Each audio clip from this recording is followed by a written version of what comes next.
যে কোনো মানুষ একজন আরেকজনের প্রেমে পড়তেই পারে। এই ভালোবাসা বা প্রেম প্রীতি এটার কোনো নির্দিষ্ট বয়স নেই, নির্দিষ্ট কোনো সীমারেখা নেই। কখন কে কার প্রেমে পড়বে বা কখন কার কাউকে ভালো লেগে বসবে সেটা কিন্তু সে নিজেও হয়তো না জানতে পারে।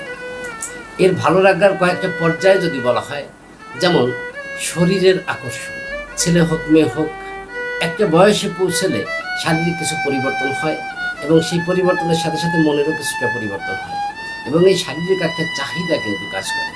শারীরিক আকর্ষণ এটা মূলতভাবে যৌনতার সাথে যুক্ত, যার দরুন এই আকর্ষণটা খুব বেশি দিন দীর্ঘস্থায়ী হয় না। দ্বিতীয় পর্যায়ে যদি বলা যেতে পারে যে কারোর চেহারার সৌন্দর্য, এমনও হতে পারে যে কারোর চেহারার এত বেশি নান্দনিক যেটা দেখে একজনের আরেকজনকে ভালো লেগে বসেছে এবং এই ভালো লাগা থেকে মূলত ভালোবাসার জন্ম হয়।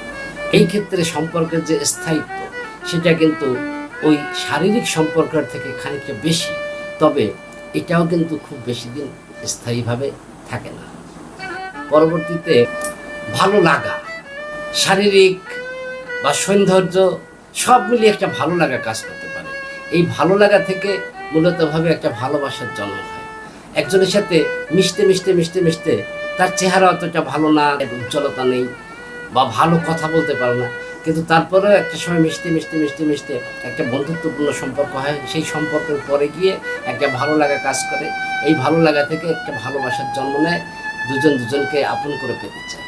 এরকম ধরনের যে সম্পর্কগুলো সেটা আমরা জানি যে সেই সম্পর্কের স্থায়িত্ব, শারীরিক আকর্ষণের যে সম্পর্ক অথবা চেহারার সৌন্দর্যের সম্পর্ক তার থেকে খানিকটা স্থায়িত্ব হয়, তবে এটাও অত বেশি দীর্ঘস্থায়ী নাও হতে পারে।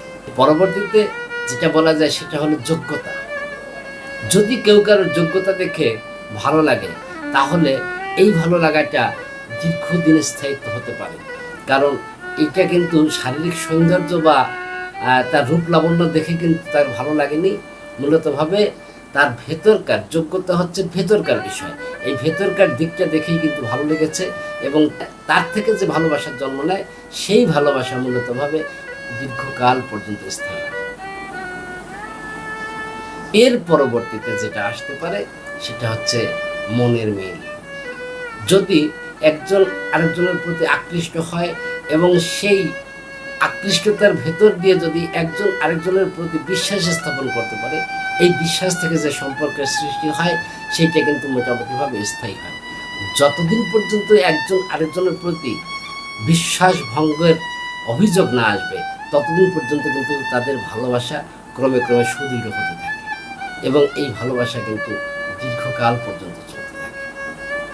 মূলতভাবে আমাদের ভালো লাগা ভালোবাসা এটা যদিও কোনো নির্ধারিত সময়কাল নেই, তবুও আমাদের দেখতে হবে যে মনের মিল বা মানসিকভাবে যে বিশ্বাস, এই বিশ্বাসের জায়গাটা যদি সুদৃঢ় হয় তাহলে কিন্তু মূলতভাবে এই ভালোবাসাটা অনেক বেশি শক্তিশালী।